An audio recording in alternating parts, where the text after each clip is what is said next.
Hi, welcome back to my channel. I know it has been a while, but I'm so excited to be back with another video for you all. I know that college application season is coming up, and so I really just wanted to make this video to address some important things that I think all college applicants should consider, whether you're a freshman in high school or a senior. I think these are some really important tips that you should be thinking about when you're going through the college application process. I know for me, the process was insanely stressful.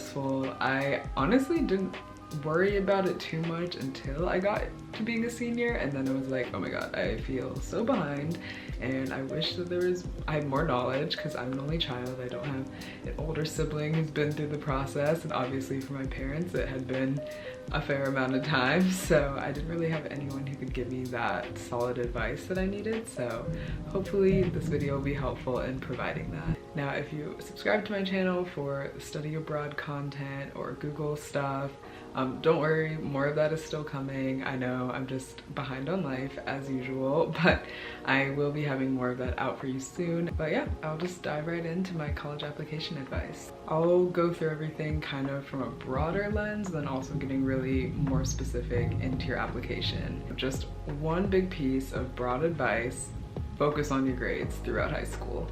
I know a lot of people say high school grades don't matter when they talk about in the grand scheme of life, and sure, that may be true, but if you're applying to colleges, they are super important. You definitely want to make sure that from your freshman year of high school that you are focusing on these grades, trying to get as many A's as possible. It's okay if you have a B, that is not the end of the world. You're not going to not get into a great school because of that, but just really trying to make sure that overall you're keeping your grades up as high as possible is super, super important, because there's nothing you can really do about this later if you're coming to be a senior and like your first freshman and sophomore grades were not great. It's hard to kind of make up for that later, so you just want to make sure that you're on that from the start and really prioritizing your schoolwork. A lot of colleges will be posting online like their average grade ranges and their GPA ranges, so definitely look at those for schools that you're interested in, just so you know exactly what goals you want to hit. Don't worry if you don't have like a perfect 4.0. I know I didn't have that, and I got into great schools, so you definitely don't need to have that. Just want to make sure that overall you have a good GPA in the targeted ranges. Another thing to keep in mind throughout high school is to really challenge yourself academically, but don't overwhelm yourself with unnecessary APs. AP classes, taking them are amazing in terms of really showing colleges that you have challenged yourself and you're pushing yourself, and not just like staying comfortable taking classes that are maybe a little bit too easy for you. But if you're just taking tons of APs and not even doing well in them, then you're kind of just counteracting all the good things that you're doing by taking the AP by like not scoring well and doing well in it.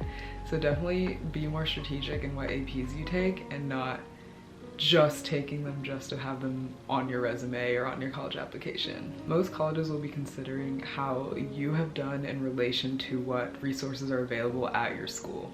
So I'm not being compared. I took 8 APs at my high school, which was definitely on the high range for my school. I would say the average was probably closer to 4, but I was taking 8, so that was kind of excessive.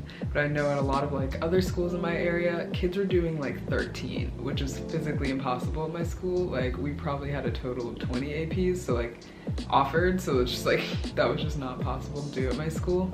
So definitely don't compare yourself to students at other schools. Really think about in the lens of your own school, like what are you doing, and also in the lens of what you're academically capable of, what is realistic for you. There are actually a couple more AP opportunities I had. I think I could have by the end of my high school career done 10 or 11 if I wanted to suffer, but I, for my own mental health, decided to opt out of a couple APs that I could have done, simply because I knew that I would be overwhelmed and probably wouldn't do very well in them, because those just like weren't areas I was either particularly interested in. For example, I could have done like AP European History, and instead I just opted to do the regular history class at my school because I was already doing 3 other APs that year and I felt like that would just stress me out way too much. So just don't be afraid to not do every single AP that you can potentially put in your schedule. Just be realistic to what you can do. Another thing that you can be doing all throughout high school is touring the schools that you are interested in potentially applying to. Now, this is something I think I started in my sophomore year, touring colleges, and I had no idea where I wanted to go sophomore year. Like, I wasn't thinking about it that hard at the time. But for example, if your family is going on a trip to New York for fun, why not just think of a New York school that you might potentially be interested in and do some campus tours while you're there, if you're already going to be there and you can fit that in your schedule. I felt like that was something that my family and I prioritized, was really using my school breaks to try and go places that maybe had a good concentration of colleges that we could see and also enjoy the city. So I did a New York trip and I toured like Columbia, NYU.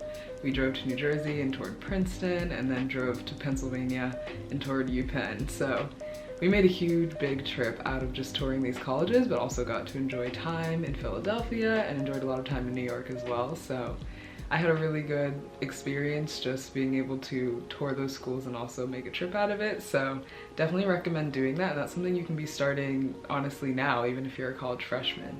And then even as a senior, I was still touring colleges because by that point, obviously I had a much stronger idea of where I wanted to go. So at that point I was actually touring the schools I'd already applied to, even in March of my senior year, which if you don't know, college applications are always due May 1st. It was March where I was still touring University of Miami, which is where I now go. I didn't visit the campus until then, so definitely don't feel afraid to really draw out these trips over the course of your high school career. Whenever you can get them in is super important. And I didn't even end up applying to all the schools that I toured. Sometimes I would tour a school and I'd realize it was not for me. So that's why I also think touring is super important, because not only can it get you excited about a school that you're already potentially interested in, really give you a deeper insight, but also you might tour and be like, wow, like I could not see myself here at all. So definitely just try and get that in when you can. Now obviously not everyone has the ability to tour a lot of different colleges, and that is totally fine. If maybe going in person to some schools isn't realistic for you, I know there's some schools I applied to that I actually never toured either. I definitely think another good backup is watching YouTube vlogs, which is very interesting that I'm saying this because obviously I do post some Miami vlogs on my channel, but I found those super helpful when I was applying to this school in that time before I got to actually come to campus. I watched a lot of videos online from current students, and I got super excited about the school because of that. And then when I came and toured, it just further validated what I was feeling. And then another thing you can do is, if anyone from your high school has previously gone to that school, don't be afraid to reach out to them and ask if you can talk about their experience, because that's a really good way to get a raw, unfiltered take on how that school is. Because, you know, when you go on a tour, like obviously that student is trained to give the best possible perspective of the school. But if you ask someone who's a current student there, who's, you know, not working for the school, obviously they're going to be able to give you that like unfiltered opinion that you're looking for. So definitely recommend reaching out to someone like that. I know when I was interested in Miami, I reached out to a girl in the grade above me who had gone here, who I literally barely knew in high school, so I was super scared about doing it, and she literally offered to meet up with me and show me around the campus when I visited, which was so nice. And then when I came here eventually, like we met up again, and so it was just super good opportunity for me to learn about the school without actually having to go initially, and then when I went, getting to see her again, which was just really great. Okay, so now getting a bit more specific here to college seniors who will be actually starting your common application. It is a huge process. I literally feel like doing college applications is another class. It's definitely a lot of work, especially when you're like me and applied to 16 colleges. For some reason, I don't know why I was trying to kill myself in high school, but I was. And so definitely get started on that process early. Start the Common App early. I cannot stress that enough, because it's definitely going to be overwhelming trying to write an essay the night before it's due, which I will admit I was guilty of. Don't recommend doing that at all. The biggest, bulkiest, hardest part of that common application is writing the essay. There's usually one essay question that the application has that's standard. There's usually a bunch of different question options for you to choose from. You pick one and write a long essay. I think my year at least was about 650 words, and so you have to write one that is very unique to you and well crafted, and that is very difficult to do, and that's not something you can just do last minute. For me, I'm a big essay procrastinator. I just like, it takes me a long time to think of what words I want to write on a page. I think for me, I started my essay in like August, September, and really initially I was just trying to come up with a concept. One of the things I hear all the time from, we had college counselors at my high school, and I also heard that from people in grades above me as well, is like some of the most common essay themes that they get are like a sports story, like maybe you're a captain of your football team and led your school to victory, or like you studied abroad in South America and learned so much from the experience. So these are some of the very, very, very common essay tropes that these schools get. And so something I was warned about, at least when I was writing my essay, was just to avoid these topics altogether. You can definitely find other YouTube videos that really dive into what topics to stray away from, how to come up with your topic. But definitely this is why you want to start the essay in advance and also show it to someone, because they'll be able to let you know whether you're on the right track. And actually, I discovered a really amazing resource the past couple years. Unfortunately, it was after I was applying, but it's a company called College Advisor, and they actually will help you sit down and write your Common App essay. They won't write it for you, don't get it twisted, but they will actually sit down and help you concept and then also review your essay that you're writing, and so you can really put forward the best structured essay possible, and one that's like really unique to you. I know I actually have a video previously, me reviewing their platform, where I basically worked on or sent in my high school Common App essay, and actually worked with someone who had gone to MIT, and he reviewed it. And honestly, after doing that, you can see my opinions of it in that video, but I was like, wow, I could have made my essay much stronger than I did if I had someone review it. I actually was like too nervous to really show my essay to anyone at the time, so I kind of just like assumed it was good and let it fly. But definitely having someone who can actually sit there and critique it and help you bring the essay to the best form is definitely something I recommend, but that can only happen if you start it in advance. If you want to see the essay I wrote, I don't remember if I show it in the College Advisor video, but I also have another video, the reading the essay that got me into UPenn, that you can watch, where I read out my entire Common App essay. I think my essay, it was definitely a take on the typical study abroad essay, so not sure if that was the best idea. But I think what made mine unique was that I really did hone in on one specific aspect that you can hear about in my essay, that made it like a bit more unique and powerful than probably just the typical study abroad I changed story. Hopefully. That's what I'm telling myself. And then in addition to writing the essay, something else that you will want to make sure that you start in advance is your test scores. I think I took my first SAT in my junior year. Maybe I might have taken 2 in my junior year and then 1 in my fall senior year. Cannot exactly remember my timeline, but I did take the test 3 times, and that's not something you're gonna have time to do if you start in fall of your senior year. Something for me that was so helpful, I did not pay for any of those like test prep classes or anything. I don't think those are entirely necessary nowadays, and there's so many free resources online. For that, I do think that for me what was most helpful was doing the Khan Academy SAT prep. I think that's amazing, honestly. The website basically lets you do tons of practice questions, practice exams, all of that completely free on their platform, and that's literally all I did to study for my SATs, was their practice exams, their practice questions. I could have signed up for a class, but I just like, I just didn't want to. So definitely just do whatever works best for you, but just know that like you gotta get on those test scores. I think something that's also important is really determining which standardized test works best for you. A lot of people know the SAT right when they hear it, so a lot of people will just take that and just be fine with that. But I definitely recommend trying out both. You don't necessarily have to pay to take both. You can do online practice tests for both and just see what you do better on. I actually did take the SAT, a real SAT test. I did pretty well, but not quite where I wanted to be score range wise. And then I took the ACT, wondering if I would do a little better on that, and I did like significantly worse.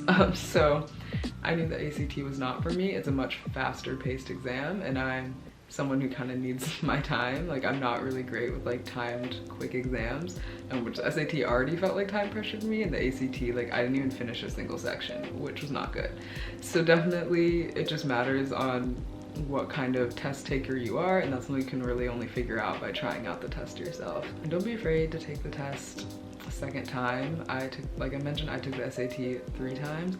I think my first time was like 1460, and then, no, 1450, then 1460, and then 1510. So I was so glad I did it that 3rd time, because I had a huge improvement, and that score put me right in the range of some of those top tier schools I was applying into.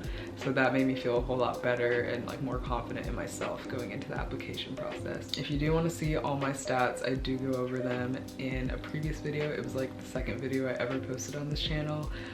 So excuse my like high school look. I was very, very young at the time, in my opinion. That was like 3 years ago, but still, I felt like I was very, very young at the time. So you can go back and look at those videos as well. Another major aspect of the Common Application is your extracurriculars.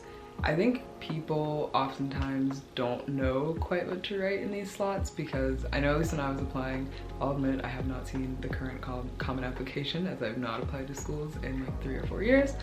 But I do know that when I was applying, there was 5 slots to write extracurriculars down, and you might not be in 5 clubs at your high school. That is totally fine. Do not think you need to be joining 5 clubs and be the president of all of them and, you know, whatever. Extracurriculars are really just literally anything that you're doing outside of your coursework that is taking up your time. That can even be a hobby, like knitting. For example, if you just knit for fun at home, that can be an extracurricular. It's really just anything that you're investing time in that really shows you putting in work and dedication to something. I've mentioned though my extracurriculars in my old stats video. I know, like, I was in a service club at my high school. I helped do admissions stuff at my high school because it was a private school as well. And I also included something about a China program that I'd done through the State Department one summer. That's not what you would think of as an extracurricular in the typical sense, because it wasn't like a club. I wasn't doing it during the school year. It was like a one-time program where I went to China during the summer. So I wouldn't even think to write it there normally, but my college counselor really encouraged me to just put that in there, because I wanted to include it somewhere on my application, and so that was one good place to put it. And so that's one easy way to incorporate maybe these other one-time experiences that you had that were particularly impactful. You can put it right in your extracurriculars. I will say that when it comes to extracurriculars, do prioritize quality over quantity.